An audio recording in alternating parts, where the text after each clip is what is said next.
अस्सलाम वालेकुम जी। Welcome to my channel. कैसे हैं आप लोग? उम्मीद करती हूँ सब खैरियत से होंगे और मज़े में होंगे। आज आप लोगों के साथ शेयर करूँगी क्रिस्पी क्रंची चिकन अरेबिक कचौरी की रेसिपी, जो आपकी शाम की चाय का मज़ा डबल कर देगी दोस्तों।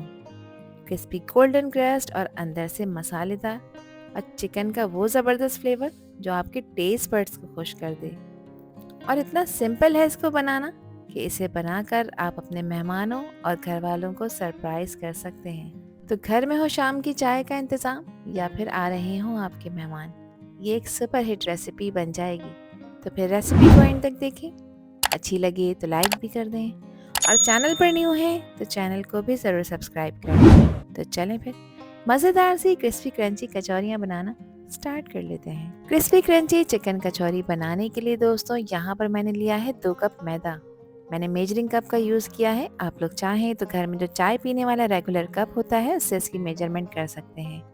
हाफ टी स्पून मैंने इसमें नमक का शामिल किया है। इसके साथ ही इसमें 2 टेबल स्पून मैं मेल्टेड घी का इस्तेमाल कर रही हूँ। आप लोग चाहें तो कुकिंग ऑयल भी इस्तेमाल कर सकते हैं, मगर क्या है घी ऐड करेंगे तो इससे कचौरियाँ बहुत खस्ता बनकर तैयार होंगी। अब अच्छी तरह से घी को मैदे के साथ मिक्स करेंगे। इसके क्रम्स बनने चाहिए ताकि घी मैदे के कोने कोने में अच्छी तरह एब्जॉर्ब हो जाए। और देखें, जब इस तरह से एक परफेक्ट सी मुट्ठी बनने लगी हो तो इट मीन्स कि आपकी जो ये डो का आटा है ये बिल्कुल परफेक्टली रेडी हो चुका है। अब इस डो को गूंदने के लिए यहाँ पर मैंने लिया है 1 कप नॉर्मल टैप वाटर और थोड़ा थोड़ा सा पानी डालकर मैं इसको स्मूथली गूंद रही हूँ ताकि डो बिल्कुल सॉफ्ट और इलास्टिक बनकर तैयार हो, लेकिन ना ज़्यादा चिपकने वाली हो और ना ज़्यादा टाइट। अब इसमें वो खस्तापन और परफेक्ट टेक्सचर आपको मिलेगा जो हर बाइट को मज़ेदार बनाएगा। ध्यान रखें, इस काम को बहुत पेशेंस के साथ करना है क्योंकि अच्छी डो के बिना कचौरी अपनी बात नहीं बना पाएगी। बस एकदम स्मूथ और सॉफ्ट डो के लिए मेक श्योर करें कि आप इस स्टेप को मिस ना करें। यहाँ मैंने इसको गूंद लिया है। अब गूंदने के बाद इसको मैं रेस्ट दूंगी आधे घंटे का। और आप देख रहे हैं ना, ये बहुत ज़्यादा सॉफ्ट है और ना बहुत ज़्यादा हार्ड। अब इसको कवर कर कर रखूंगी और आधे घंटे के लिए आपने इसको किचन काउंटर टॉप पर ही छोड़ना है ताकि इसका टेक्सचर इम्प्रूव हो जाए। जब तक इसका मसाला तैयार कर लेते हैं, इसके लिए यहाँ पर लिया है मैंने 3 टेबल स्पून कुकिंग ऑयल का। ऑयल थोड़ा सा गर्म हो जाएगा तो इसके साथ ही मैं इसमें 1 टीस्पून अदरक लहसुन का पेस्ट ऐड कर दूंगी। अब अदरक लहसुन के पेस्ट को ऑयल में आपने कुछ सेकंड्स के लिए फ्राई करना है। इसको ओवर फ्राई मत करिएगा वरना इसका टेस्ट कड़वा हो जाएगा। बस इसमें से एक प्यारी सी खुशबू आने लग जाएगी तो इसमें मैं ऐड कर दूंगी चिकन का कीमा। तो ये मेरे पास 400 ग्राम चिकन का कीमा था। बोनलेस पार्ट आप कोई भी ले सकते हैं, थाई पार्ट लें या ब्रेस्ट पार्ट, ये आप लोगों की अपनी चॉइस है। अब कीमे को अच्छी तरह से इसमें आपने भूनना है अंटिल कि इसका जो पिंक कलर आपको नज़र आ रहा है ये बिल्कुल वाइट ना हो जाए। तो 3 से 4 मिनट लगेंगे और गैस का फ्लेम इस वक्त मीडियम है। कीमा यहाँ पर देखिए अच्छी तरह से भुन चुका है, इसका कलर वाइट हो चुका है। तब इसमें मैं शामिल कर रही हूँ कुछ स्पाइसेस। सबसे पहले डाल रही हूँ इसमें 1 टीस्पून क्रश की हुई हरी मिर्चें। आप लोग चाहें तो इसका पेस्ट भी ऐड कर सकते हैं। इसके साथ ही मैं इसमें नमक शामिल कर रही हूँ। नमक मैंने हाफ टी स्पून ऐड किया है और आप लोग अपने टेस्ट के अकॉर्डिंग नमक ऐड करिएगा। हाफ टी स्पून ही इसमें मैंने हल्दी पाउडर ऐड किया है। इसके साथ ही इसमें शामिल करूँगी मैं 1/4 टीस्पून गरम मसाले का पाउडर। कचौरियों को स्पाइसी फ्लेवर देने के लिए 1 टीस्पून मैं पिसी लाल मिर्चों का ऐड कर रही हूँ और इसके साथ ही हाफ टी स्पून मैं पिसी काली मिर्चों का पाउडर भी ऐड कर दूँगी। मिर्चों की क्वांटिटी भी आप लोग अपने टेस्ट के अकॉर्डिंग कम ज़्यादा कर सकते हैं। अब अच्छी तरह से इन मसालों को चिकन के कीमे के साथ भूनना है ताकि इनका जो रॉ फ्लेवर है वो थोड़ा ख़त्म हो जाए। 2 से 3 मिनट इसको भूनने के बाद अब चिकन के कीमे को अच्छी तरह से गलाना है ताकि ये बिल्कुल सॉफ्ट और टेंडर हो जाए।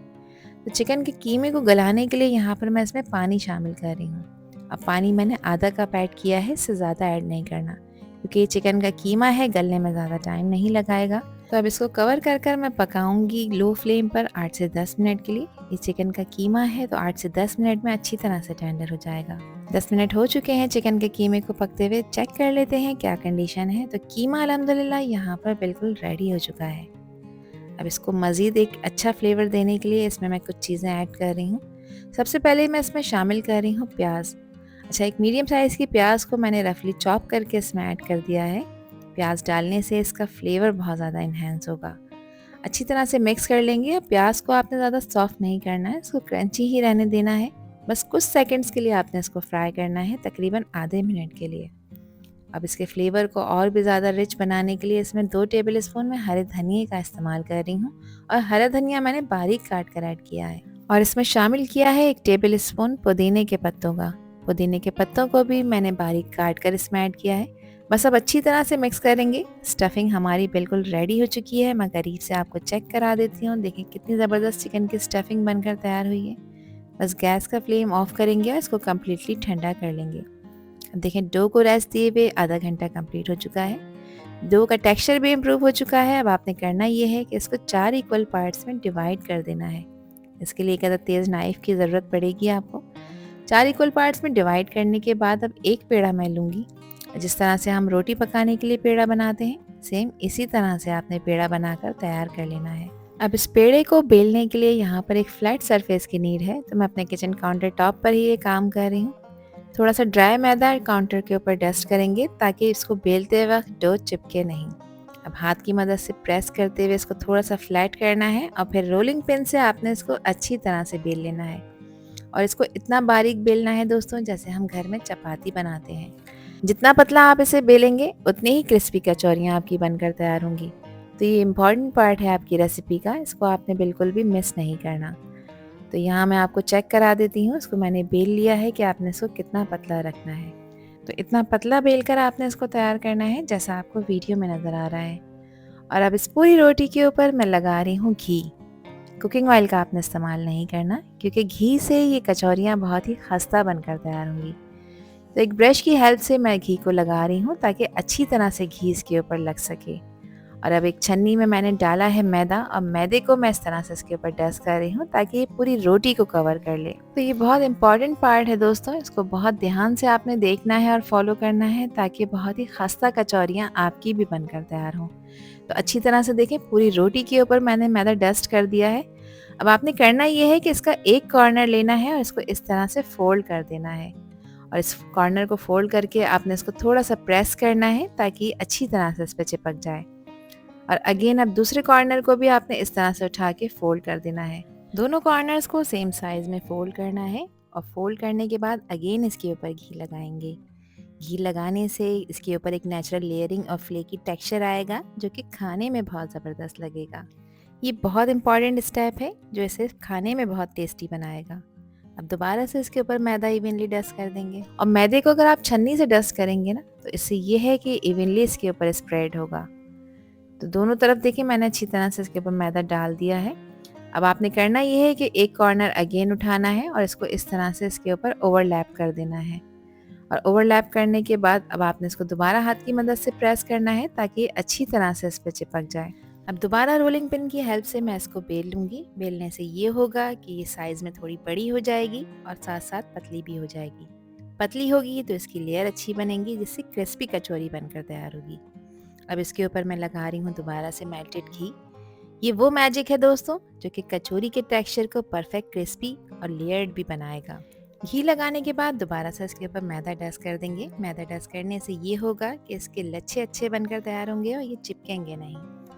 अब इसका एक कॉर्नर इस तरह से पकड़कर उठाना है और इसको फोल्ड करना है और फोल्ड अच्छी तरह से आपने करना है। इसका एक पतला सा रोल बनना चाहिए। तो फोल्ड करते हुए इसको फ्रंट की तरफ लेकर जाएंगे। बहुत केयरफुली आपने इस काम को करना है क्योंकि ये स्टेप कचौरियों को बहुत ही ज़्यादा खूबसूरत शेप भी देगा। तो यहाँ देखिए मैंने इसका एक कंप्लीट रोल बनाकर तैयार कर लिया है। अब आपने करना ये है कि इस रोल को आपने किसी फ्लैट सरफेस पर रखना है क्योंकि अब इसकी कटिंग करनी है। और सेंटर में एक तेज़ नाइफ़ की मदद से मैं इस तरह से इसको कट करके 2 इक्वल पार्ट्स में डिवाइड कर लूँगी। और देखें 2 परफेक्ट से पेड़े हमारे कचौरी के बनकर तैयार हो चुके हैं जिनको बनाना बहुत आसान है। तो इसी तरह से देखें मैंने सारी कचौरियों के पेड़े बनाकर तैयार कर लिए थे और 2 कप मैदे में 8 कचौरियाँ आप आराम से बनाकर तैयार कर सकते हैं। अब कचौरी को हाथ की मदद से मैंने थोड़ा फ्लैट कर लिया है। अब इसको बेलने के लिए अगेन मैं काउंटर टॉप का यूज़ कर रही हूँ और काउंटर टॉप को थोड़ा सा घी लगाकर मैंने ग्रीस कर लिया है ताकि कचौरी इस पे ना चिपके। अब हाथ से इसको मैं थोड़ा सा प्रेस करते हुए इसका साइज़ डबल कर लूँगी। और अब रोलिंग पिन की मदद से आपने इसको जेंटली बेलना है, बहुत ज़्यादा प्रेशर नहीं देना। प्रेशर देंगे तो इससे ये होगा जो इसके लच्छे बने हुए हैं ना तो ये भी इसमें फ्लैट हो जाएंगे।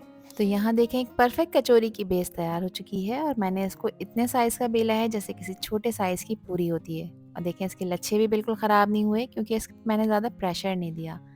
अब सबसे इम्पॉर्टेंट पार्ट आ गया है कचौरी को फिल करने का। तो यहाँ पर मैंने एक प्याली ली है और प्याली के ऊपर मैंने इस तरह से कचौरी को रख दिया है क्योंकि अब मैं इसमें चिकन की मज़ेदार स्टफिंग डालने लगी हूँ। तो 3 टेबल स्पून मैंने चिकन के स्टफिंग के डाले हैं। ज़्यादा स्टफिंग आपने इसमें नहीं भरनी, उससे ये होगा कि कचौरी फ्राई होते वक्त फट भी सकती है। इसके सेंटर में स्टफिंग डालने के बाद अब आपने करना ये है कि इसके एजेस को इस तरह से ओवरलैप करना है और इसको फोल्ड करते हुए इसका एक पाउच यानी इसकी एक पोटली सी बना लेनी है। तो ये बहुत ध्यान से काम करना ज़रूरी है ताकि आपको इसके रिजल्ट्स अच्छे मिलें। अब फोल्ड करने के बाद देखें इसकी एक नोक सी बन गई है। इस नोक को आपने बहुत अच्छी तरह से प्रेस करके सील कर देना है ताकि ये फ्राई होते वक्त बिल्कुल भी खुले नहीं। ये बहुत इंपॉर्टेंट पार्ट है दोस्तों, ध्यान से इस काम को करना है ताकि फ्राई होते वक्त कचौरी फटे नहीं और इसकी स्टफिंग बाहर ना आए। देखें यहाँ पे मैंने इसको टाइटली सील कर दिया है और इसी तरह से मैंने बाकी की कचौरियों को भी तैयार कर लिया है। तो बहुत इजी है इसको बनाना, थोड़ी सी प्रैक्टिस आप करेंगे तो ये आपसे आराम से बन जाएगी। तो इस स्टेज पे आप लोग इसको फ्रीज करके भी रख सकते हैं किसी भी एयर टाइट कंटेनर में, ये बिल्कुल भी ख़राब नहीं होंगी। अब कचौरियों को फ्राई करने के लिए यहाँ पर मैंने ऑयल को गर्म होने रख दिया है, मगर एक चीज़ का आपने ध्यान रखना है कि ऑयल का टेम्परेचर ज़्यादा तेज़ गर्म नहीं होना चाहिए। हल्के गरम ऑयल में आपने इन्हें डालना है क्योंकि इन कचौरियों पे कई एक लेयर्स हैं और उन लेयर्स को अच्छी तरह से फ्राई करना बेहद ज़रूरी है ताकि कचौरी क्रिस्पी हो जाए और कच्ची बिल्कुल भी न रहे। तो देखें ऑयल का टेम्परेचर आपको नज़र आ रहा है कि ऑयल जो है वो ज़्यादा गर्म नहीं है, सिर्फ हल्का गर्म है और बिल्कुल लो फ्लेम पे आपने इन्हें फ्राई करना है। तो देखें जैसे जैसे ही कचौरियाँ पकती जाएंगी वो इस तरह से फ्लोट करती जाएंगी, तो ये निशानी है कि कचौरियाँ जो हैं वो प्रॉपरली फ्राई हो रही हैं। अब आपने कचौरियों को ऑयल में डालने के बाद इसको टच नहीं करना है। जब इन कचौरियों को ऑयल में डाले हुए 2 से 3 मिनट गुजर जाएंगे तो देखें इसमें फिर बबलिंग होना शुरू हो जाएगी और ये कचौरियाँ हल्के हल्के फ्राई होना शुरू हो जाएंगी।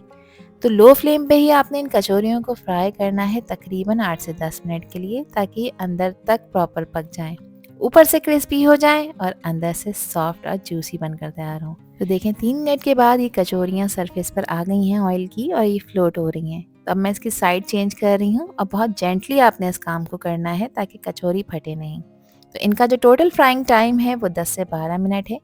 10 से 12 मिनट में ये कचौरियाँ क्रिस्पी गोल्डन हो जाएंगी और अंदर से सॉफ्ट और जूसी बनकर तैयार होंगी। यहाँ देखें खूबसूरत सा गोल्डन कलर इनके ऊपर आता जा रहा है। बस एक डिज़ायर गोल्डन कलर आने तक आपने इनको ऑयल में फ्राई करना है ताकि कचौरियाँ ऊपर से खूबसूरत गोल्डन क्रिस्पी हो जाएं और अंदर से सॉफ्ट और जूसी बनकर तैयार हों। तो यहाँ पर देखें मैंने इसको फ्राई करा है, मुझे तकरीबन 12 मिनट हो चुके हैं कचौरियों को फ्राई करते हुए और इन पे एक अच्छा खूबसूरत सा गोल्डन कलर आ चुका है जो इस बात को इंश्योर कर रहा है कि कचौरियाँ परफेक्टली फ्राई हो चुकी हैं। इनको फ्राई करते वक्त प्यार और पेशेंस से काम करना बहुत ज़रूरी है ताकि एंड तक रिजल्ट्स आपको बिल्कुल बाजार से भी ज़्यादा बेहतरीन मिलें। यहाँ पर आप इनकी लुक चेक करें, इनका कलर चेक करें, एकदम टेम्पटिंग लग रही हैं। और इनको निकाल कर आपने किसी पेपर टॉवल पर रखना है ताकि पेपर टॉवल इसका एक्सेस ऑयल एब्जॉर्ब कर ले। यहाँ आप इसका कलर चेक करें और इसकी लुक चेक करें। तो यहाँ पर तैयार हो चुकी हैं हमारी क्रिस्पी चिकन कचौरी। देखिए कितनी खस्ता और गोल्डन ब्राउन बनी है, बस इनको देखकर ही खाने का दिल चाह जाए। और इनको सर्व किया है मैंने मज़ेदार केचप के साथ। आप अपनी पसंद की किसी भी डिप सॉस के साथ इसको एंजॉय कर सकते हैं, चाहे रायते के साथ एंजॉय करें या चटनी के साथ एंजॉय करें, जो कि इनका मज़ा डबल कर देगा। ये कचौरियाँ परफेक्ट हैं आपकी शाम की चाय के लिए, हाई टी पार्टी के लिए। आप इसे रमज़ान के इफ्तार में भी बनाकर एंजॉय कर सकते हैं दोस्तों। यहाँ देखिए कचौरी की परफेक्ट क्रिस्पी लेयर और अंदर से सॉफ्ट और जूसी फिलिंग, आपकी मेहमान नवाजी का हर कोई फ़ैन हो जाएगा इस ज़बरदस्त प्रेजेंटेशन के साथ। तो बस अब इसे एंजॉय करने का टाइम है। आई होप कि ये रेसिपी और वीडियो आप लोगों को पसंद आई होगी।